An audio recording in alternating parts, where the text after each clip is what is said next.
Hey, everybody, it's Scott Steen with winnersandwhiners.com coming to you with part two of Today in Sports Betting. Hump Day style, everybody. Taking a look at the NBA. And, Scott, we got a little rematch of yesterday. We'll see if Miami can do anything to stop the Bucks from scoring beyond the arc. How many three-pointers did they make, Scott, yesterday? 29. 29. That sounds like it ought to be a record, is it? Yes, it is. What is it? Seven guys made three-pointers yesterday? I think it was a 9. 9 guys made three-pointers. 7 guys scored in double digits. Yep. Not surprisingly, that game went under. No, I'm kidding. It went way over. 149, I believe, was the total for Milwaukee, right? Something like that. I know they definitely were in the 140s. Yeah. And Miami obviously covered, obviously went over. So, did I say about Miami? Milwaukee. Yeah, obviously covered. They scored 144 points. 144. There you go. So today, Scott, the market has adjusted. Instead of Milwaukee -5, it's now Milwaukee -5.5. Are past performances indicative of future results, Scott? Well, the truth is that I know yesterday, I know we both leaned to Miami, but we also really liked the over. So that was never in doubt. Nope. For this one, I'm going to take the over again. I know that you have seen some under money because of the fact that you have the immediate rematch angle. You have back-to-back days where fatigue could play a factor. I don't know if fatigue plays a factor when you win by about 47 points. I don't think that really matters because you can pretty much bench everybody with a quarter to go. But looking at the Bucks so far this season, they have had 4 games, and each of their games have totaled at least 237 points. So this team has been an over machine, needless to say. Miami, on the other hand, has been in some unders, but I do think they will play better defensively in this game. But I think they'll also play better offensively after only scoring 97 yesterday. Total is currently at 226. Until I see Milwaukee actually play a game in the 230s, let alone the 240s, I'm going to take the over because Milwaukee just seems to be an over team right now. So I'll back the trend there. Your thought? Yeah, I mean, it's one of those things where you play it till it's done. Milwaukee's 4-0 to the over, so I'm not going to say no. Well, I mean, depending on what line you use, I mean, they could be 3-1. Which game they lose the over on? The Golden State was 237.5, about 237. It was really 237.5. I remember that opened at around like 235 or so. Yeah, so it depends on where you got it at. But yeah, like I said, but still, that wasn't their fault. They put up 138. Golden State was just so awful. By the way, we had Milwaukee as a premium in that game. So, but the Warriors are just dreadful. They were dreadful shooting that game, and they just did nothing to help that total. So, but other than that, and yeah, that's the second highest total before yesterday that they put up. So, the only question with Milwaukee so far is whether they allow the other team to score enough. So I think Miami is a team that gets points on their own. It's hard not to ride the over again. And we're kind of into uncharted territory here, where teams are playing back to back in the same location. So not only do you have no travel for the home team, which is not unusual, you have no travel for the visiting team as well. So I don't know that we can apply any kind of previous trend situation or matrices to this until we find out what's going on. Yeah, I'm just going to assume for the sake of what I've seen so far from Milwaukee that 226 is too low. So I'll take the over. Yeah, I'm with you. There hasn't been a game when they haven't gone seriously over 226. Yep. Including yesterday against this very same Miami team. So I also think, Scott, is just funky enough where this and the line reflects this. I think this could be a Miami win right here. Well, Miami's going to be really, really annoyed after the beating they took yesterday. Right. I would still wait to see the status of Jimmy Butler. Yeah, he's still putting a play on the side. He's still questionable at this point. Because if he's out, you're going to see this Milwaukee line probably climb to around 7. Yeah, that's a good point. So I would wait it out on the side, which is why I'm not talking about the side, because I don't really want to without knowing the status of Butler. But whether Butler plays or not, I still like the over. Okay. Yeah, I don't hate the Miami money line right here. If you wanted to play Miami, I would advise the money line. Play it at plus 190. I think there's good value there if you like the Heat. And my argument is you can honestly wait before tip-off, because even if you think Miami without Butler is going to be competitive, then you can probably get it around 2:15 if you just wait it out. Yes, correct. I see no reason to pull the trigger here early. That's a 7:35 Eastern game. Be patient, my friend. Be patient, guys. Mm-hmm. All right. So the other game we're going to take a look at is the Trailblazers and the Clips. What do you got here, bud? Well, this is another one of those games where you don't exactly know the status of one of the best players in this game, because Kawhi Leonard once again is questionable.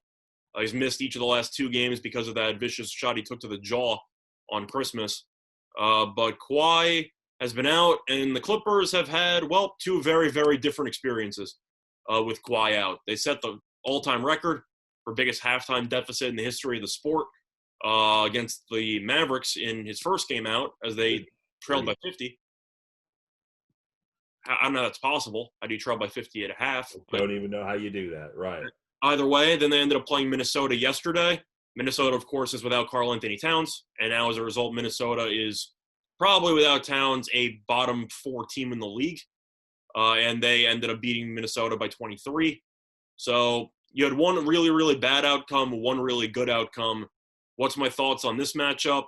I like Portland in this spot. Portland's coming off of a very impressive road win against the Lakers, in which Anthony Davis and LeBron both played. So you can't even use that an excuse as, well, one of them was resting. No, both of them played. Portland just simply was the better team in that matchup. It's not even about Lillard. It's about C.J. McCollum, who has been absolutely crazy so far this season, as he is currently averaging a team-high 29 points. He's been great. Even Enes Kanter is averaging double-digit rebounds. He's been very solid as well. For the Clippers, I'm assuming Kawhi's not going to play. I know before the game yesterday against Minnesota, Ty Lue basically said, I'm not sure when he's coming back. He's getting the stitches out today, so we're going to see what happens. Now, he didn't play against Minnesota. I don't think he's going to play in this game either. Clippers are 3-1. This team's going to make the playoffs. Kawhi's had a history of load management. I don't really know why you'd force him back for the second night of a back-to-back. I don't really see it. Is there a chance he plays? Sure. I just don't see it. So for that reason, I'll lean to Portland because the Clippers are on a back-to-back. Portland's coming off a great road win against the Lakers, so they don't have to travel either. They're already in the Staples Center, so they didn't have to bother moving. I like Portland in the spot, so I'll lean to the Trailblazers. All right, yeah, and it's worth mentioning that the Clippers are also have Marcus Morris as questionable. Well, he hasn't played all year, so I haven't really factored that in. Okay, well, it's just when you go to look at this team and you think about who's on the team, that's somebody that has to play in. Especially after the contract. I'm just saying that I don't know how much of an impact Morris is going to have when the Clippers are currently 3-1 without him. Yeah. So I'm not going to really bother talking about that, but it's mostly about Kawhi. Even if Kawhi plays, I still think Portland has some value on them. Sure, absolutely. Yeah, 3.5 right now is what I've got on that. Yeah, it's actually down to 3. There's actually been a little Blazer money coming in. You think Kawhi plays? I don't see a reason for. I don't see from a logic standpoint. I don't see a reason for him to play. You can maybe rush him back if you were in the middle of imploding. Like if your team lost by 20 again after losing by 50, then maybe you force him back. But no, you won your last game. You still have a winning record. It's the 4th game. It's the 5th game of the year.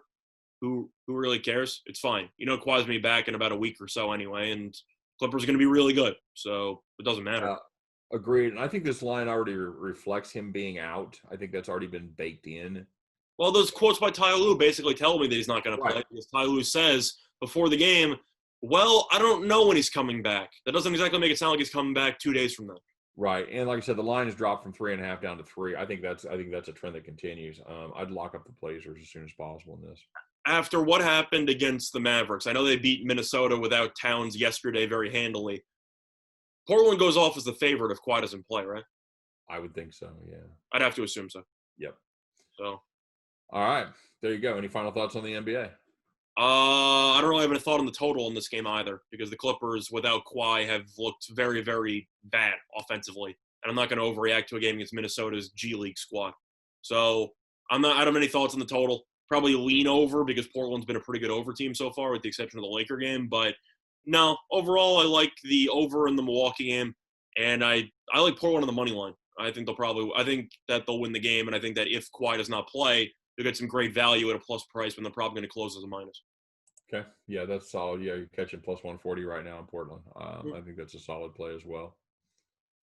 All right, very good. Of course, if you're looking for deeper dives into these games or any others, don't forget to stop by and check out winnersandwhiners.com, your one-stop shop for all things sports betting related, the number one spot for sports betting analytics anywhere on the internet. So make sure you stop by and check out winnersandwhiners.com. Always there for you, always free. Yeah, one quick thing, by the way, before we officially wrap up. Yes. Quick message to the viewers. I know for the NBA, we've kind of mentioned it on some days, not mentioned on other days. We decided to just stick with a primetime game format where if there's any games on TV, we're going to talk about it. So the 2 games we mentioned will be on NBA TV, so you can watch it. Are you a fan of that? Do you have any thoughts on that? I'm kind of just curious what the feedback is down there about covering televised games. Yeah, agreed. And as we lose football, we'll obviously go deeper dives into the NBA. But for now, yeah, we'd like to know, get some comments from you guys if you're a fan of the format, if you want to see us do more games, less games. Does anybody care about the NBA yet? Because we know that all of you care about bowl games in the NFL right now. So for that reason, we figured we should at least mention NBA in some capacity, but we're not going all the way in. So I'm kind of curious what your thoughts are in the comment section.